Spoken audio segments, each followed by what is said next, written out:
Welcome back to Growth Lab Sessions. I'm Joao, CEO of Stealth White Label Agency. Today, we're diving into one of the most powerful ways agencies can build and scale client acquisition today, using AI to execute a full go-to-market strategy. Our guest is Chris Booth.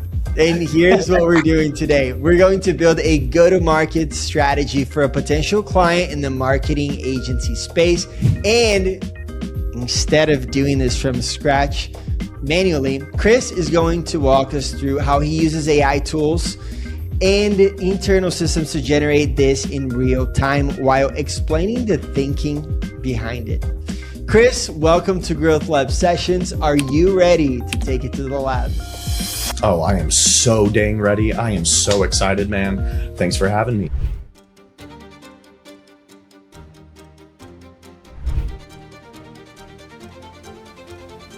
If you're an agency owner looking to scale, you definitely want to explore our solutions at Stealth White Label Agency.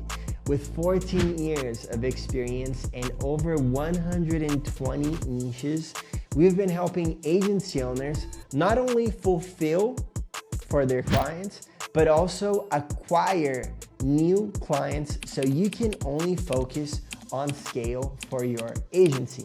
If you're interested, definitely DM me, Joao, on my Instagram or comment below and somebody's gonna reach back to you, back to the podcast. Let's go. So Chris, to kick things off, right?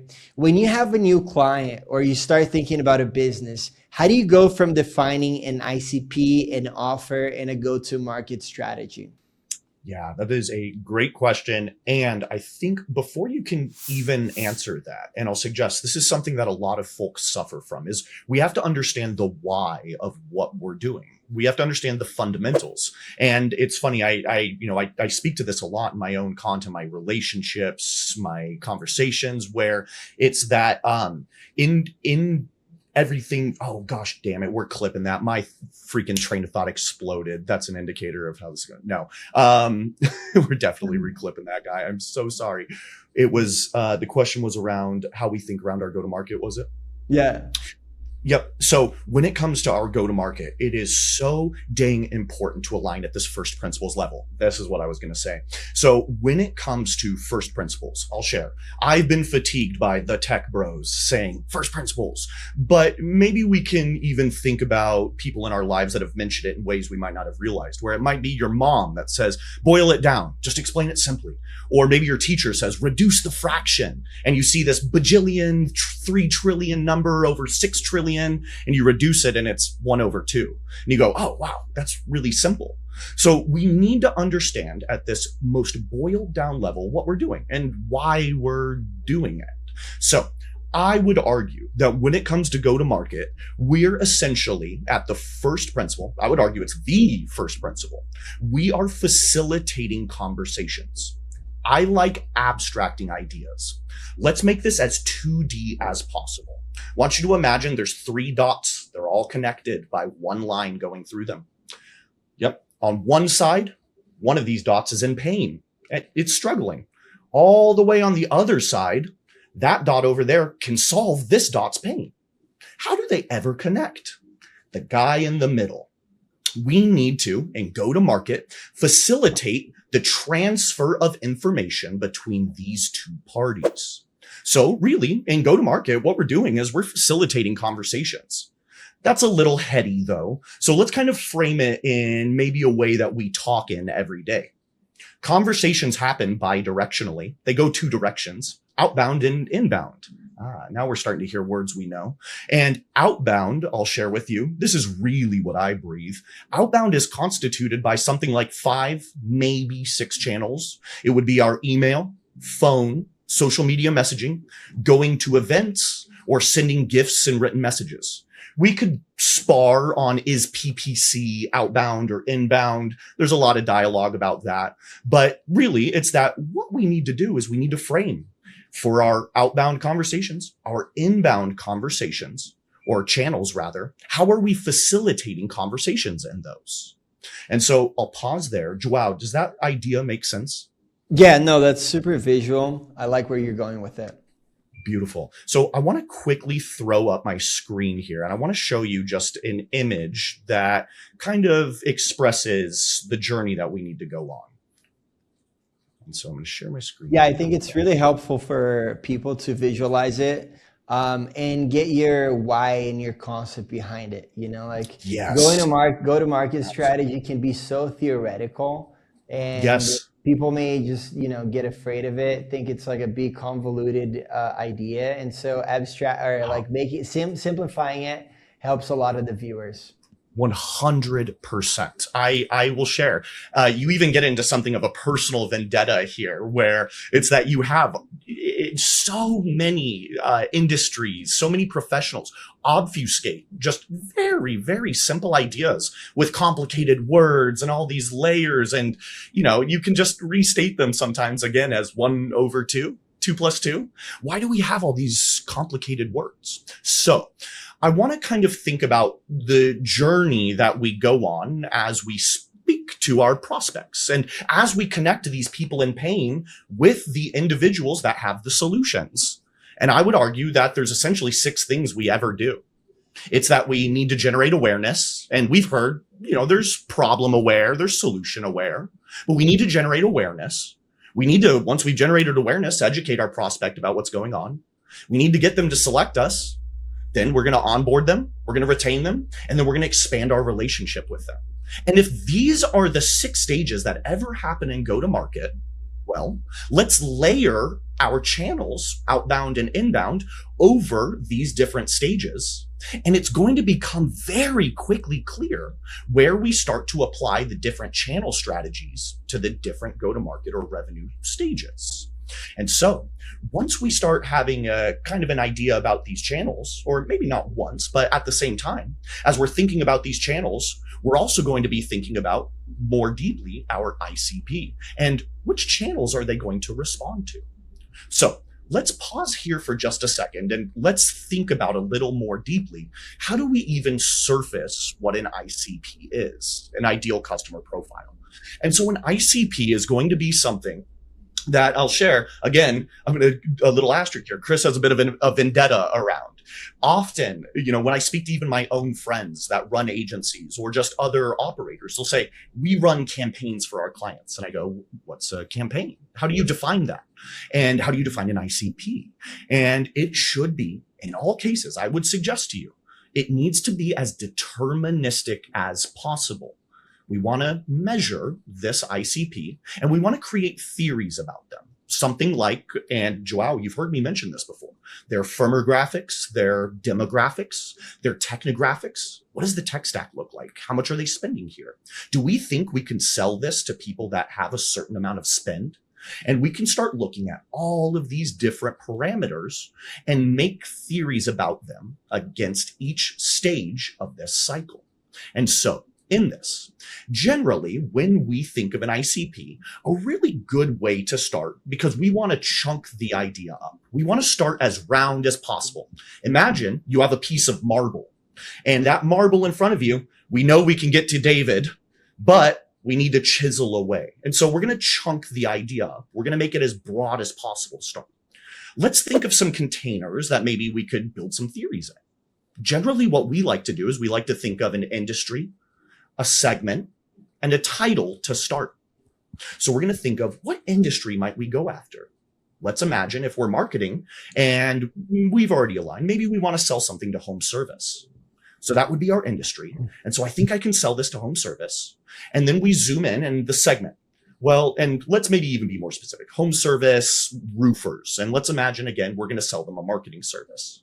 And then, well, we have kind of 3 parent groups. It could be small guys, medium guys, and big guys. Mm-hmm. Sometimes you hear this as, local, mid-market, enterprise. Well, again, let's just restate these as simple 2 + 2 things. Little guys, medium guys, and big guys. So you have your industry, you have your segment, and then let's think of titles here. We want to sell to decision makers. And often, I'll kind of accelerate this for us, that we want to sell to decision makers. And there's 4 buckets of decision makers. There's going to be generally senior managers. There's going to be directors. There's going to be VPs. And then there's going to be C-levels or owners. And again, the way that I'm speaking here is we're making this as deterministic as possible. If we trace the way that I've spoken throughout this whole thing, it's that, well, I suggested we have 5 outbound channels. We have 6 stages here. We have industry, segment, title, 3 parameters. Inside of those, we have very specifically the buckets we're looking for. And you can start to understand there's not much vibe happening here. Whereas I do, of course, love the vibe coding. And I love all of those things. We're being as deterministic as possible in our foundation to control the outputs that come on down the line. An agency that's listening to this and has, let's say, the niche of home services, specifically roofing, right? So far you covered, like the niche, the titles that they should focus on, and then the size of the company, right? So that's how we start, essentially, in those 3 steps. So for you, agency owner listening to this, do that exercise. So we pause now, so you can play again when Chris continues explaining about the go-to-market strategy. That was kind of the first step, and now we're going to keep going. Yeah, exactly. So once we have those industries, our segments, these titles, we want to start to create theories about them. This is a huge point, Joao, and we need to drill on it often with the folks that I consult with, when I'm looking at other agencies, wherever it is, I'm just looking at work. I want to suggest to you, and I guess even my own inbox, you have to make it about them. I cannot stress this more. We cannot be talking about ourselves when we reach out to this individual, when we're thinking about the angle that we're probing this pain on, really getting them to understand, generating awareness. Again, it's not about us. It's not about our solution yet. There's a really important statement or an idea. We need to prove to them, why me, why now? And so you have your industry, you have your segment, you have your titles, and let's think, why that person? Why now? Why would they buy our service? And why would they buy our service today? And so we want to generate angles. And what I'll suggest to you is that we'll take those companies, we'll take those titles, and yes, we're going to break them down further. We in my agency get super granular, and it won't be appropriate for here, but I want to suggest to you, we have something like 80 different deterministic points that we assign to a scorecard for every single prospect that we would look at. We score them all the way down. And as we're sending messages, we're testing campaigns against these prospects, we can see how they're resonating, and we can go, oh, the guys that were scored this way really responded well to these messages.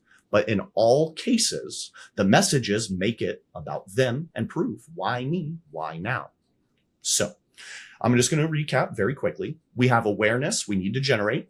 Once they've generated that awareness, we're going to educate them. We're going to get them to select us. We're going to onboard them. We're going to retain them. We're going to expand them. And that only happens through facilitating these conversations, outbound and inbound. And then, of course, we want to think about the industry, the segment, the title, and why me, why now? Okay, cool. So we covered a lot of this stuff at a good high level. And now I'd actually like to show you some of this in practice. And I'd like to show you how it actually applies to what we do. Yeah, I think like defining ICP is clear. And now we need to start thinking about offer creation and then outreach. Yeah, absolutely. So there's going to be some information that we want to collect whenever we go and, start thinking about this campaign that we're building or this effort that we're building, this motion. And so I'll share with you, I'm going to share my screen again. We today use Claude Code or Codex for a lot of this. We're going to, for this sake, use Claude Code because everyone's really familiar with it. But I will suggest that we are using Codex interchangeably with Claude Code in a lot of situations. And so here you're going to see a terminal that a lot of us have seen in the past. Some of us go straight into Claude Code, but I promise you, if you're not using the terminal, none of this will be something that you haven't seen in the past. It'll all make sense. The exact same thing as just talking straight to it. And so internally, we've modeled, or rather we've had processes for years where, the client onboards, we ask them a bunch of questions and we sit down with them, we go and research them, we sit down with our team, we strategize. And just to kind of put food for thought in your mind, other agency owners, is that we've taken hours and hours and hours of meeting recordings, SOPs, different one-on-ones, texts, chats, and we've modeled a lot of this manual process and we've put it into Claude and different skills. So what you're going to see in front of us here, and Joao, we'll work together to give our community these skills as well, so that what they kind of watch here, they'll be able to even use themselves. But what you're going to see is the culmination of years of experience executed semi-automatically in front of us. And so as we go through this, there's going to be a bunch of questions that come up on the screen, and I'm going to talk to you about these different questions. Simply, we type kickoff. And I want to be clear here, Joao, because or maybe not again, but I'll share with you that truth seeking is something that's super, super important to me when it comes to my own values, the way I think. And I'll share that I do not want to suggest that all of this is my own work. I'm standing on the shoulders of giants. There are truly amazing people that have taught me all of this stuff. In fact, a lot of what we're going to see on the screen is, again, my own processes, me talking to other agency guys, them going, hey, take a look at what we've built, and merging these things all together. So just as you're listening to this, of course, yeah, I think we're pretty darn good at what we do, but I have to suggest community is absolutely so important. And so, okay, when we start here, our system is going to just check a few things with us, and maybe it's appropriate for us to imagine, Joao, you're my client almost. This would be the situation that my own account managers or Chris would be in. And we would sit down and with Joao, and, my teammate would type /kickoff, and it's going to go, hey, did you already warm stuff? Is everything all good here? And we would just say, yes. Oh, excuse me. Let's say yes to all. And Joao, I also want to just, while this is loading, say something. So what's really, really, really ideal is we talk to the computer. If you have ever played telephone, I'm sure you have, where you sat down in that circle and you whispered to someone and it comes all the way back around and the message is completely different than what you whispered to the person next to you. This same effect, the same thing happens in your own body. And what I mean by this is that when we see an idea, a thing in front of us, maybe we feel and then our brain interprets it, or maybe our brain kind of has a thought and then we feel against that thought and there's this transfer of information. And then maybe you want to say something and your brain and feelings, it's very complex. And well, you cut it all down for your fingers to type out, or maybe you truncate it for your mouth to say. But I would argue that, well, your mouth is a lot less truncated than your fingers. You've been speaking your whole life. And so when we're working with these machines, delivering context is so important. Giving it as clear of context as possible is so damn key. So speaking is going to give it the best context. Let's try to speak in most of the cases. For the sake of this situation, we're going to type though. And so it says, hey, what's the business name? And Joao, let's actually kind of use stealth white label here. Would you be okay with that? Yes. Cool. And so what we're going to do is we're going to generate what's called a YAML file. And a YAML file, very simply, this is one of these, again, funny moments where it's this complicated sounding thing that's not at all. It's a file that's going to hold all of the JSON, all of the conversations, the data that we have here in a really easy to use way. And so it says, hey, so it's saying, hey, I was running some demos the other night, and it says, hey, I can see that you run some demos. And I called it the Magic Marketing Dudes. And it says, do you want to pick that up? And I said, no, let's start fresh here. So that's also one of those, I'll suggest kind of what's happening here is we do a lot of work on our backend to connect all of the context per different files, folders, and we have this really cool brain that exists on the backend that allows our agents, whenever we work, to crawl all of the different files and efforts that we've got. And so it says, what's the website for Stealth White Label? And Joao, I assume it's Stealth Manager, stealthmanager.com. Cool. So stealthmanager.com. Yep. And this is where we're going to see our first step take place. So Joao, I'm going to put the community on a bit of game here, as the kids say. I'll share with you that aggregating, getting data is really damn important. We need to make sure that we have as clear of data as possible. And so we need to be good at getting it. There's a tool that we love internally called spider.cloud. And spider.cloud is phenomenal for scraping. It helps generate proxies, handles CAPTCHAs. There is no darn piece of information that this thing can't get on the internet as long as it's kind of semi-forward facing. It's not teleporting behind your firewall, but it's really freaking strong. And well, spider.cloud right now is going down your website and it's going to pull out a bunch of information. And it's going to start to say to us, hey, Chris, this is what I'm seeing. Let's ask the client these questions. And it's going to take just a second here, and we're going to see them. And while it's doing that, how do people do this? How do they integrate spider.cloud with whatever AI tool they're using? So, Joao, this is so funny because I guarantee that you know the answer here because you've experienced it. And the answer is as simple as any question that you would ask your friend, any question that you would ask Chris, ask Claude.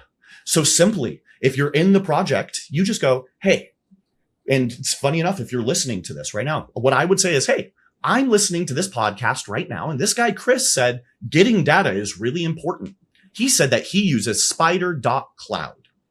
And should we use this? And then it's going to say something to the effect of, wow, I think that spider.cloud sounds really freaking cool. Let's go and use this for these different things. And then what I would suggest to you is approach this with a student behavior. No person truly, it is the blind leading the blind. No one knows what's really happening here. And so consult with the oracle that's in front of you. Talk to the machine and say, what can we do with this? How could I even potentially layer this into the things that I've built? Yeah. And so this is what it's pulled for us. Based on Stealth White Label or stealthmanager.com, Stealth White Label sells done-for-you fulfillment services to digital marketing agencies. Their core value prop is agency owners get a full execution team, a bunch of pricing signals here. And it's saying, hey, because remember, we kind of talked about, I want to think about my titles. I want to think about my industries. And you can see that our scraper, the guy that's gone out, and again, the skill that we built is speaking to this. It's saying, hey, I'm thinking that these titles might be appropriate. I'm thinking these industries might be appropriate. Maybe this headcount, and it's going a bit further. And this is where we get into that deterministic thing. We're looking at the headcount. Where are they even located? And it's saying, does that sound good? Joao, since you know your business, would you say what we're seeing here is pretty correct? Yeah, that's super accurate. I love it. Cool. So that's extremely accurate. And now it says, any corrections before we start? So no. And it says, what do you sell in one sentence? And we have a pre-fill here that says, hey, I'm going to sell done-for-you white label fulfillment, paid ads, content for digital marketing agencies. Your team executes. Delivery. Beautiful. Spot on. And so you could imagine we're going to be sitting here with our client. We're going to be having this dialogue with them. And we don't normally screen share with them. It's a little bit more magic for them. And where we're saying, this is what our agents have gone out and crawled. And then, we're going back and forth with them as we're doing it. And of course, I'll share with you, everyone knows if they're a client worth working with, they know that we're using AI. And so we're sitting here, we're waiting for things to load. I would suggest to you, share with them. People, they don't enjoy black box consulting. Be open, share with them what's happening. Say, cool, I just put it into the system. Now my agent's going to go out and do this for us. People love buying stories. They love buying stories. Take them on the story with you. Cool. So it says, all right, I'm going to batch the remaining high leverage questions into one shot because we've got a bunch of different good stuff already here. Let's answer what we can. So who's our best customer that we've ever had? Go ahead for me. Who would you say? Ooh, who's the best customer? I'm putting you on the spot here. Yeah. Best. One of the good ones. I'll give you a way out. We've had best customer. Okay, editor. Let me cut this for a second. Let me think about it. Do something. Hold on, Joao. Let's do this. So so that's a good question. Let me look at my Stripe and see who has the highest LTV. I love for our business. I think that's something that other agencies should do themselves. It's who spent the most, and then look at them and then based on who spent the most, see if they're actually a good client, right? Because just because Yeah. they spent the most, it doesn't mean that they're going to be Yeah. the Yeah. best Absolutely. client. Now, looking at clients, there's a few. So I'll say that Qualify Me has been one of our best clients. Qualify.me. Cool. Let's take a look at qualify.me. It's saying, sweet. So I love that. Let's do that one. Yeah, let's do US to start. Disqualifiers. So this is super important. We always do what's called a suppression list with any of our clients. So we're going to say, hey, who do you not want us to go after? Because God forbid, and it does happen, I don't want to email your current clients with the cold Right. email stuff. Wait, so And it's so qualify with a PH. So with QUALIPHY.me. phy.my, sweet, qualify, right? Yeah. Like that. Yeah. Beautiful. Cool. Let's do the US to start. And then, so going back to kind of that disqualifier, it's already, again, as we've trained it over years of talking with our clients, it's going, let's not go after other white label guys. Let's not go after fulfillment competitors. Let's not go after current customers. But maybe, Joao, it might actually be that we kind of want to test a new offering.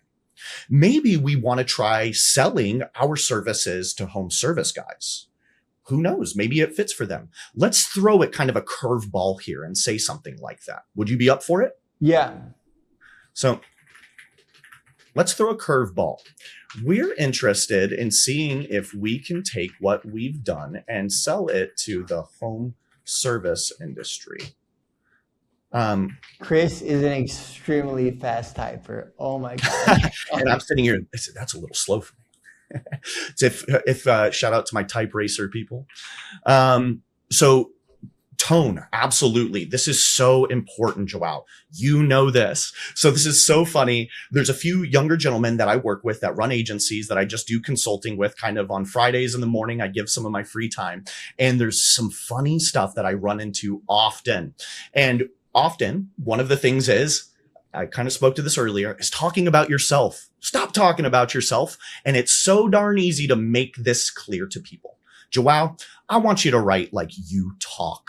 And I want you to do a thought experiment. Imagine it's Alex Hormozy. He's standing at this conference. He's right over in front of you and you're waiting to talk to him. He turns. It's your moment.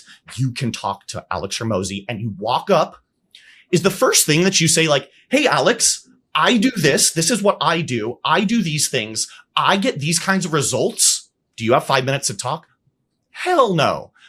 F no, you don't do that. You walk up to Alex, you go, Alex, dude, your content has changed my life. Seriously, man. The videos that you post about the sales stuff teach me so much. I was able to take those results, like your videos, and do this with my business. I even built this service, and this is what I've done with it. If I can show you it, it would mean the world to me. Can I have 5 minutes? Holy crap. You sound like a human. Alex might go, listen, bud, I'm really freaking busy, but I'm guaranteeing you he's going to hear you out much, much, much more than if you walk up and go, hey, Alex, I'm doing this and this is how important I am. And I have this service. Again, why them? Why now? You've changed my life. I love your stuff. I've built a really cool thing off of your processes. I think now you could even use it. Can I get 5 minutes of your time? We'll step right over there and I'll show you. Low friction call to action, very voice driven. And the reason I'm surfacing this is because if we look up at our question 11, the fourth question down, it says, what do we want as our tone? Default when we do agency outreach is peer to peer. We want to talk really casually to our peers. It's not like, again, we as agency owners, and rarely you do run into occasionally, but very super buttoned up and greetings, Joao. We don't really talk to each other like that. In fact, I'll share with you, man, we have a campaign that's going right now that's literally, and I'll share, it's a bit on the edge, but it says something to the effect of, yo, first name. And then we say, I'll build you a whole outbound campaign before we ever have our first discovery call. I'll get prospects in discovery calls, sending emails, LinkedIn messages, all for free. Are you down? And then, of course, they say, why wouldn't I? Because we're giving them something for free. We're giving it to them. It's all about them. And then, yep, we tee them up a free campaign. We get into that discovery call at the end of the week, and it does so good. But it says, yo, that's what it starts out with. If you go through every single copywriting book ever that tells you, that might be suicide to talk to someone. Right. Right. It's so. Okay. And then finally, banned words. Do we have anything we don't want to say to these people? Jargon, different things that come up, guaranteed results, specific revenue numbers, anything like that?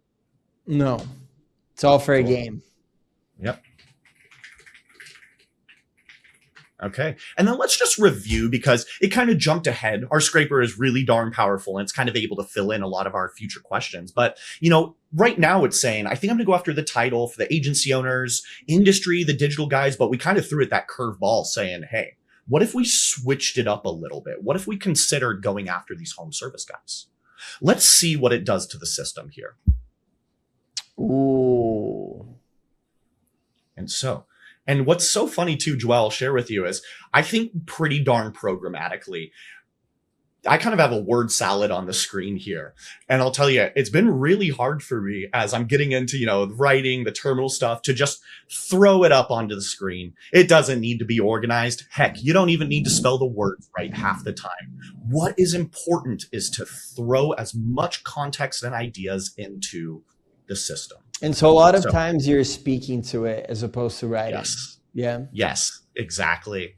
And so it's saying, cool, we might have to shift the positioning because there's an implication. Stealth sells white label to agencies. They're selling to home service now means that you're a direct growth partner, not a white label vendor.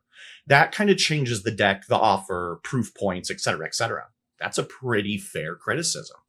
And then says, well, reusing capability versus reusing positioning, the capability. Yep, this is a great way to explain this. But the messaging on Stealth Manager won't resonate right now. So it's concerned with all of this. Let's see what it brings us back here. And these would be things that I would encourage, again, an account manager, whoever it is that's speaking with our prospect, to suggest to them. We need to, and Joao, as we're kind of flagging here, and this is a great moment to start talking about it, is, and I could brush it up myself, is about the offer. And so right now we're discussing the ICP. And again, I expressed earlier in the conversation that we want to view these things almost as marble. It's a big block. Well, when it comes to the offer, I'll share with you a really good chunked up starting point for the offer is it worth money? Does the prospect understand inherently that what we're giving them is worth money? And we can drill down from there. Let's take a few steps back in the conversation. I suggested to you, one of my best campaigns right now literally says, yo, I will give you free prospects meetings before we ever meet ourselves. There is zero misunderstanding about that's worth money. This guy quite literally wants to hand me business before I've ever talked to him. And you could understand there's a bit of nuance here. I'll suggest to you it does something cool. We optimize for the preview line inside of the email inbox for those where they can see on their preview, yo, I'll give you free leads, ... And so who's not clicking on that email? I want to see free. And so that does well for you? Oh, super well. Extremely. People respond to it? Oh, yeah, absolutely. And of course, you know, we're going after industries that we know we can print in, where it's that we have case studies, we have experience, large TAMs as well. Very important, because with these AI tools, it's easy to boil the ocean. And if you have multiple clients working in the same industry, you have operational concerns, ethical concerns, so lots of different stuff there. What's a large TAM for you? And by the way, it's total addressable market is TAM. Boom, correct. Yeah, so TAM, I'll share with you, we kind of go two different ways on this. I'll share that I want to ideally control for TAM. I'm looking for a minimum of 50,000 guys. So 50,000 is what I want. But if your product has a certain LTV, let's call it something like $30,000, if your TAM's smaller, cold outbound or these types of scaled efforts may still be appropriate for you. And we like to, again, frame on TAM to start. And so you can see our spider.cloud thing is going back through all the stuff here, and it's thinking through all of this stuff for us. It's starting to even consider different lead magnets, and we're going to go through all of this in just a second.